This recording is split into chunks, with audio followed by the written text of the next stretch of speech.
ವೀಕ್ಷಕರೇ ನಮಸ್ಕಾರ. Kannada adviser YouTube ಚಾನೆಲ್ಗೆ ನಿಮ್ಮೆಲ್ಲರಿಗೂ ಸ್ವಾಗತ. ವರದಕ್ಷಿಣೆ ಕಿರುಕುಳ ಈ ಪದವನ್ನ ಯಾರೆಲ್ಲ ಕೇಳಿಲ್ಲ ಹೇಳಿ? ವರದಕ್ಷಿಣೆ ಕಿರುಕುಳದಿಂದ ಹಲವಾರು ಹೆಣ್ಣು ಮಕ್ಕಳು ಆತ್ಮಹತ್ಯೆಯನ್ನು ಮಾಡಿಕೊಂಡಿದ್ದಾರೆ. ಕೆಲವೊಂದಿಷ್ಟು ಹೆಣ್ಣು ಮಕ್ಕಳು ಸಾವಿಗೂ ಕೂಡ ತುತ್ತಾಗಿದ್ದಾರೆ. ಈ ಒಂದು ಅರಿಷ್ಟ ಪದ್ಧತಿಯನ್ನ ನಮ್ಮ ಸರ್ಕಾರ ಈಗಾಗಲೇ ಬ್ಯಾನ್ ಕೂಡ ಮಾಡಿದೆ.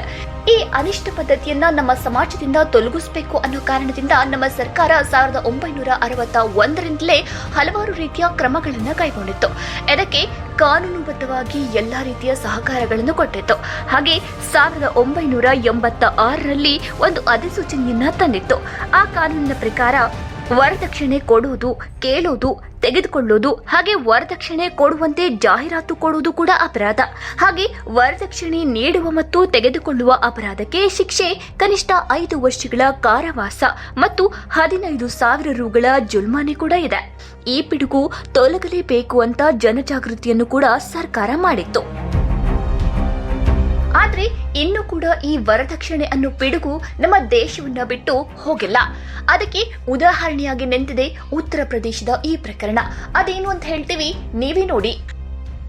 ವೀಕ್ಷಕರೇ, ರಾಮಭೂಮಿ ಉತ್ತರ ಪ್ರದೇಶದಲ್ಲಿ ವಿಲಕ್ಷಣ ಹಾಗೂ ಆಘಾತಕಾರಿ ಹಾಗೆ ಊಹೆಗೂ ಮೀರಿದಂತಹ ಒಂದು ವರದಕ್ಷಿಣೆಗೆ ಸಂಬಂಧಪಟ್ಟಂತಹ ಒಂದು ಘಟನೆ ನಡೆದಿದೆ. ಹೆಚ್ಚಿನ ವರದಕ್ಷಿಣೆ ತಂದಿಲ್ಲ ಅನ್ನೋ ಕೋಪಕ್ಕೆ ಗಂಡನ ಮನೆಯವರೆಲ್ಲ ಸೇರಿ 30 ವರ್ಷದ ಸೊಸೆಗೆ HIV ಸೋಂಕಿತ ಸಿರಿಂಜ್ನಿಂದ ಇಂಜೆಕ್ಷನ್ ನೀಡಿರುವಂತಹ ಆಘಾತಕಾರಿ ಘಟನೆ ಉತ್ತರ ಪ್ರದೇಶದಲ್ಲಿ ನಡೆದಿದೆ.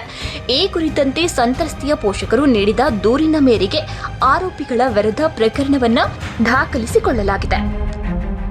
ಸಹರಾನ್ಪುರದ ಮೂಲದ ಸಂತ್ರಸ್ತೆ ಪೋಷಕರು 2023ರಲ್ಲಿ ತಮ್ಮ ಮಗಳನ್ನ ಆರೋಪಿ ಕುಟುಂಬಕ್ಕೆ ಮದುವೆ ಮಾಡಿಕೊಟ್ಟಿರ್ತಾರೆ. ಆ ವೇಳೆ 15 ಲಕ್ಷ ರು ನಗದು ಮತ್ತು 1 ಕಾರನ್ನ ಉಡುಗೊರೆಯಾಗಿ ನೀಡಿರ್ತಾರೆ. ಜೊತೆಗೆ ಮದುವೆಗೆ ಕುಟುಂಬದವರು 45 ಲಕ್ಷವನ್ನ ವೆಚ್ಚ ಕೂಡ ಮಾಡಿರ್ತಾರೆ. ಆದ್ರೆ ಕೆಲವೊಂದಷ್ಟು ದಿನಗಳು ಕಳೆಯುತ್ತಿದ್ದಂತೆ ವರನ ಮನೆಯವರು ಮತ್ತೊಂದಷ್ಟು ಹಣಕ್ಕೆ ಬೇಡಿಕೆ ಇಡ್ತಾರೆ. ಆಗ ವಧುವಿನ ಮನೆಯವರು ಕೇಳಿದಷ್ಟು ವರದಕ್ಷಿಣೆ ಕೊಡಲಿಲ್ಲ ಎಂಬ ಕಾರಣಕ್ಕೆ ದೈಹಿಕ ಕಿರುಕುಳ ಕೊಟ್ಟು ಇಂಜೆಕ್ಷನ್ ಚುಚ್ಚುಮದ್ದನ್ನ ಗಂಡನ ಕುಟುಂಬದವರು ಆ ಹೆಣ್ಣಿಗೆ ಕೊಟ್ಟಿರ್ತಾರೆ.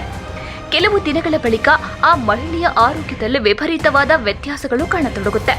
ಆನಂತರ ವೈದ್ಯಕೀಯ ಪರೀಕ್ಷೆಯನ್ನ ನಡೆಸಿದಾಗ ಆ ಮಹಿಳೆಯಲ್ಲಿ HIV ಸೋಂಕು ಪತ್ತೆಯಾಗುತ್ತೆ. ಆದ್ರೆ ಗಂಡನಿಗೆ HIV ವರದಿಯಲ್ಲಿ ನೆಗೆಟಿವ್ ಬರುತ್ತೆ. ಆನಂತರವೇ ಮಹಿಳೆಯ ಪೋಷಕರು ದೂರನ್ನ ದಾಖಲಿಸಿರ್ತಾರೆ. ವೀಕ್ಷಕರೇ, ಇದುವರೆಗೂ ನಾವು ವರದಕ್ಷಿಣೆ ವಿಷಯವಾಗಿ ಹೆಣ್ಣು ಮಕ್ಕಳಿಗೆ ಕೊಟ್ಟಂತಹ ಚಿತ್ರಹಿಂಸೆಗಳಲ್ಲಿ ಸೀಮೆಣ್ಣೆ ಹಾಕಿ ಸುಡೋದು, ಊಟದಲ್ಲಿ ವಿಷ ಹಾಕೋದು, ಹಾಗೆ ಗರ್ಭಪಾತ ಮಾಡಿಸೋದು, ದೈಹಿಕವಾಗಿ ಮಾನಸಿಕವಾಗಿ ಕಿರುಕುಳಗಳನ್ನ ಕೊಡುವುದು, ಈ ರೀತಿಯ ಪ್ರಕರಣಗಳನ್ನ ನೋಡೇ ಇರ್ತೀವಿ. ಆದ್ರೆ ಈ ಉತ್ತರ ಪ್ರದೇಶದ ಪ್ರಕರಣ ಏನಿದೆ, ನಿಜಕ್ಕೂ ಒಂದು ಕ್ರೌರ್ಯ ಅಂತಲೇ ಹೇಳ್ಬೋದು. ಮನುಷ್ಯ ದುಡ್ಡಿನ ಆಸೆಗೆ ಬಿದ್ದರೆ ಎಂಥ ಕೃತ್ಯಕ್ಕೂ ಏಸಲ್ಲ ಅನ್ನೋದಕ್ಕೆ ಇದೊಂದು ಜೀವಂತ ಸಾಕ್ಷಿ. ಈ ವಿಡಿಯೋ ನಿಮಗೆ ಇಷ್ಟವಾದ್ರೆ ಒಂದು ಲೈಕ್ ಕೊಡಿ. ಹಾಗೆ ನೀವಿನ್ನು ನಮ್ಮ ಚಾನೆಲ್ಗೆ ಸಬ್ಸ್ಕ್ರೈಬ್ ಮಾಡಿಲ್ಲ ಅಂದ್ರೆ ಸಬ್ಸ್ಕ್ರೈಬ್ ಮಾಡೋದನ್ನ ಮರಿಬೇಡಿ.